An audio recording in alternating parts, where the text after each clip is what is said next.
സ്വന്തം മണ്ഡലമായ ഗാന്ദർബാലിൽ പ്രചരണത്തിനായി ഓമർ രാവിലെ തന്നെ തിരിക്കുകയാണ്. ഒരു വലിയ വാഹനനിരയാണ് ഓമറിനെ പിന്തുടരുന്നത്. പോലീസിന്റെ സുരക്ഷാ വലയവും ജാമറും വയർലെസ്സും ഘടിപ്പിച്ച വാഹനങ്ങളും ഓമറിന് ചുറ്റും മെഷീൻ ഗൺ ഏന്തിയ സുരക്ഷാ ഭടന്മാരുടെ വലയവും അദ്ദേഹത്തിന് വളരെ പരിചിതമാണ്. പെട്ടെന്ന് ഓമറും സംഘവും നാട്ടുകാരെ അഭിസംബോധന ചെയ്യാനായി വഴിയരികിൽ ഒതുങ്ങി നിന്നു. ചുറ്റും തുറന്ന പ്രദേശമായതിനാൽ ഭീകരന്മാർ ഒളിച്ചിരുന്ന് വെടിയുതിർക്കാൻ സാധ്യതയേറെ. ഒമർ ഒരു വലിയ മരത്തിന്റെ മറവിൽ സുരക്ഷിതമായി ഒതുങ്ങി നിന്ന് സൗമ്യമായി സംസാരിച്ചു തുടങ്ങി. പ്രസംഗത്തിന്റെ തിരക്കിനിടയിൽ ഒരു നിമിഷം ഒമർ ഞങ്ങളോട് സംസാരിക്കാൻ സമ്മതിച്ചു.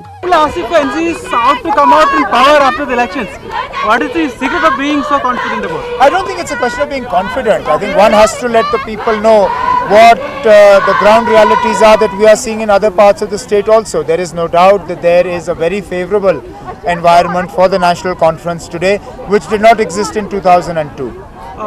Low polling is going to be a big question even for NC. How do you expect this?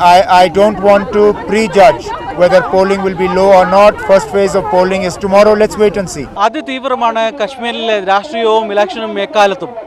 തീപ്പൊരി പ്രസംഗങ്ങളും ആരവങ്ങൾ ഉയർത്തുന്ന ജനങ്ങളും എന്നും ചൂടുപിടിച്ച ചർച്ചകളും ഒപ്പം കനത്ത സുരക്ഷയും. ഒമർ അബ്ദുള്ളയുടെ ഈ പ്രചരണ ചടങ്ങിലും അത് തന്നെ കാണാം. കടും ചുവപ്പ് നിറമുള്ള പതാകയും ഏന്തി കലപ്പയുടെ സിംബലും ഏന്തിക്കൊണ്ട് ഒമർ വീണ്ടും ജനങ്ങൾക്കിടയിൽ ഇറങ്ങിയിരിക്കുകയാണ്, ഒരിക്കൽ കൂടി അധികാരം നേടാനായി. പെട്ടെന്ന് ഒമർ നീങ്ങി അടുത്ത സ്ഥലത്തേക്ക്, കൂടുതൽ സംസാരിക്കാൻ സമയം തരാമെന്ന ഉറപ്പോടെ. ജനം ഒമർ വരും മുമ്പ് തന്നെ ആരവങ്ങൾ ഉയർത്തി കാത്തു നിൽക്കുകയായിരുന്നു. ജനക്കൂട്ടത്തെ നിയന്ത്രിക്കാൻ മുള്ളുവേലി കെട്ടിത്തിരിച്ച് കനത്ത സുരക്ഷയിലാണ് യോഗം. PDP ഗവൺമെന്റിന് മേൽ ജനം രോഷം കൊണ്ട് പൊട്ടിത്തെറിച്ചു. ജനം തുടർച്ചയായി പറഞ്ഞു, ഒമർ സാബ് ജയിക്കും, ഒമർ സാബ് ജയിക്കും.